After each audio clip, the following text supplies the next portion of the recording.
দুবাইয়ের Gulf food মেলায় দ্বিতীয় দিনে বাংলাদেশ প্যাভিলিয়নে দর্শনার্থীদের উপচে পড়া ভিড়। গতবারের তুলনায় এবারের লক্ষ্যমাত্রা ছাড়িয়ে যাবে বলে আশা অংশগ্রহণকারীদের। বাংলাদেশি ভোগ্যপণ্য বিশ্ববাজারে তুলে ধরতে এই মেলাকে অন্যতম সুযোগ হিসেবে দেখছেন তারা। শিবলি আল সাদিকের রিপোর্ট। ৩০ বছরের পুরনো দুবাইয়ের গালফ ফুড মেলায় ২০০৯ সাল থেকে বাংলাদেশ অংশ নিয়ে আসছে।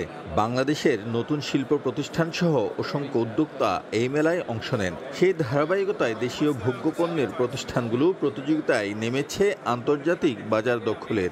আগে যেখানে মাত্র ১০-১২টি প্রতিষ্ঠান মেলায় অংশ নিত, সেখানে এবার ৪১টি প্রতিষ্ঠান আন্তর্জাতিক বাজারে নিজেদের সক্ষমতা তুলে ধরতে অংশ নিয়েছে।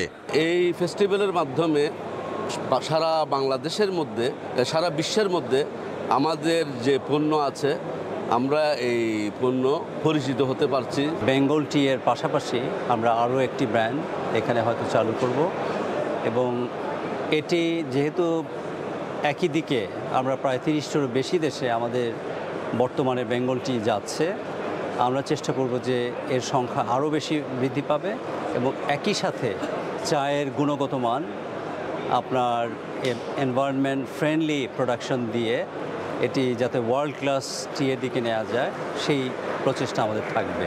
মেলায় অংশ নেওয়া বাংলাদেশি প্রতিষ্ঠানগুলোর পক্ষ থেকে জানানো হয়, দ্বিতীয় দিনে এসে বাংলাদেশি পণ্যের গুণগত মান দেখে ক্রেতাদের প্রচুর আগ্রহ তৈরি হয়েছে। সেই সঙ্গে ক্রয়াদেশ বাড়ছে। গেল বছর যেখানে $107 মিলিয়ন বাণিজ্য হয়েছিল, এবারের দ্বিগুণ বাণিজ্য হতে পারে বলে ধারণা করছেন অংশ নেওয়া প্রতিষ্ঠানগুলো। বাংলাদেশের স্বনামধন্য সিটি গ্রুপ চা সহ নতুন নতুন পণ্য মেলায় নিয়ে এসে ক্রেতা আকর্ষণে চমক দেখিয়েছে। এই ট্রেন্ডসটা দিন দিন বাড়বে, কারণ আমি মনে করি যে আমাদের নিজেদের যে ডায়াসপোরা আছে দেশে, আমরা বাংলাদেশিরাই যদি বাংলাদেশি প্রোডাক্ট বিভিন্ন সুপার মার্কেট থেকে কিনতে থাকি, তাহলে এটার ডিমান্ড দিন দিন বাড়তেই থাকবে। সংশ্লিষ্টদের দাবি, বাংলাদেশ থেকে ভোগ্যপণ্য প্রস্তুতকারী প্রতিষ্ঠানের প্রতিনিধিদের মেলায় অংশ নেওয়ার জন্য দুবাই নিয়ে আসতে ভিসা জটিলতার সম্মুখীন হতে হয়েছে। এদিকে আমিরাতে নিযুক্ত রাষ্ট্রদূত তারেক আহমেদ বলেন, বিশ্ববাজারে দেশের অবস্থান সুসংহত করতে আমিরাতের মতো দেশকে ব্যবহার করতে হলে নানা অনিয়ম থেকে প্রবাসী বাংলাদেশিদের বেরিয়ে আসতে হবে।